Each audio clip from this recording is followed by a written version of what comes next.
এক গৃহিণীর সানডের রোজনাম চা। তো বন্ধুরা, সকালবেলা উঠে এক কাপ চা খেয়ে স্নান করে চলে গেলাম ঠাকুর ঘরে। সকালবেলায় ঠাকুর পুজোটা দিয়ে নিলাম। সকালবেলা ঠাকুর পুজোটা দিলে মনে একটা শান্তিও আসে, কাজ করতে অনেকটা এনার্জিও পাই। আর ঠাকুরকে সকাল সকাল ভোগদান করলে বেলা অবধি অভুক্ত রাখাও হয় না। তো যাই হোক, ঠাকুর পুজো দেওয়া হয়ে গেলে ছেলেকে প্রসাদ বিতরণ করে তারপরে চলে গেলাম আরও একটা ঠাকুর ঘরে। হ্যাঁ বন্ধুরা, রান্নাঘরটাকেই আমি আরেকটা ঠাকুরঘর বলি, কারণ এখানে না এলে, অন্ন না তৈরি করলে পরিবারের সকলের মুখে হাসি ফোটানো যায় না। তো যাই হোক, আজকে যেহেতু সানডে, সেই জন্য মাটন কষা করে নেব। মাটনটা আগে থেকে টক দই আর নুন দিয়ে মাখিয়ে রেখেছিলাম প্রায় 2 ঘন্টা। এবার সমস্ত মশলাগুলো আমি ভেজে নিচ্ছি। তোমরা দেখতেই পাচ্ছ কি কি মশলা আমি নিয়েছি, সেগুলো সব তেলে ভেজে তুলে রেখেছি।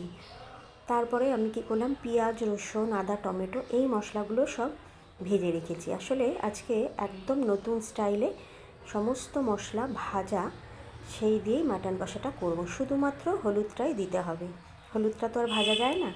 তো যাই হোক, সমস্ত মশলা ভেজে নিয়ে আমি মিক্সিতে পেস্ট করে নিলাম। আর দিয়ে দিয়েছিলাম সামান্য পরিমাণ কাজু, সেটাও হালকা করে তেলে সতে করে নিয়েছিলাম। এরপরে একটা স্মুথ পেস্ট তৈরি করে নিলাম। তারপরে ওই তেলেই জিরে ফোড়ন দিয়ে আর পেস্ট করা মশলাটা দিয়ে 1 মিনিট কষিয়ে নিয়ে মাটনটা দিয়ে প্রায় 1.5 ঘন্টা কষিয়ে তারপরে ভাজা আলু দিয়ে সামান্য পরিমাণ উষ্ণ গরম জল দিয়ে মাটন কষা তৈরি করে নিয়েছিলাম।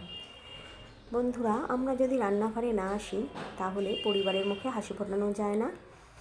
আর কি বলবো, হয়তো তোমরা বলবে কিনে খাওয়া যায়, কিন্তু রোজ তো আর কিনে সম্ভব নয়, বা হোম ডেলিভারি সম্ভব নয়, বাইরের খাওয়া রোজ ঠিকও নয়। তো সেই জন্য আমরা যতই অসুস্থ থাকি বা আমাদের যতই অসুবিধা হোক, রান্নাঘরে আমাদের ঢুকতেই হবে। আর আমি এই ভালোবেসেই কাজটা করে থাকি, মানে রান্না করতে ভালোই লাগে, খেতেও ভালো লাগে, খাওয়াতেও ভালো লাগে। তো এইভাবেই রান্না করে নিলাম মাটন কষা। এবার মাটন কষার সাথে আজকে আর ভাত করিনি, সাদা ভাত। অন্য সানডে মাটন কষার সাথে সাদা ভাত করি, কিন্তু আজকে ভাবলাম একটু পোলাও করে নিই। তো সেই জন্য সকালবেলা উঠে গোবিন্দভোগ চাল ভালো করে ধুয়ে জল ঝরিয়ে শুকনো করে নিয়েছিলাম। তারপরে তোমরা অবশ্যই জানো রেসিপিটা, তবুও বলে দিচ্ছি। হাতার মধ্যে একটু ঘি গরম করে নিলাম আর সামান্য হলুদ দিয়ে দিলাম কালারের জন্য। এরপর এই ঘিটা দিয়ে গোবিন্দভোগ চালটা ভালো করে মাখিয়ে নেব। তারপর দেবো কাঁচা লঙ্কা বাটা, আদা বাটা আর গরম মশলা গুঁড়ো, সেগুলো দিয়েও ভালো করে চালটাকে মাখিয়ে রেখে আধ ঘন্টা রেখে দেবো। এবার ফ্রাইং প্যানে যা যা দেওয়া হয় সেইগুলোই সব দেবো। তো বন্ধুরা, তোমরা কে কে ভালোবাসো মাটন কষা আর পোলাও, অবশ্যই কমেন্টে জানিও। আর তোমরাও নিশ্চয়ই এগুলো রান্না করো।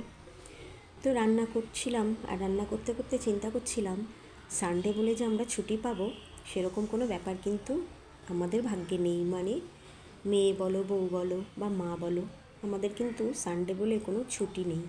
সেই আমাদের কিন্তু রান্নাঘরে ঢুকতেই হয়। হয়তো কোনো একটা সানডে হয়তো নিমন্ত্রণ থাকে বা বাইরে থেকে কিনে আনা হয়, কিন্তু প্রতি সানডে কিন্তু আমরা সেই সরকারি অফিসের মতো ছুটি পাই না।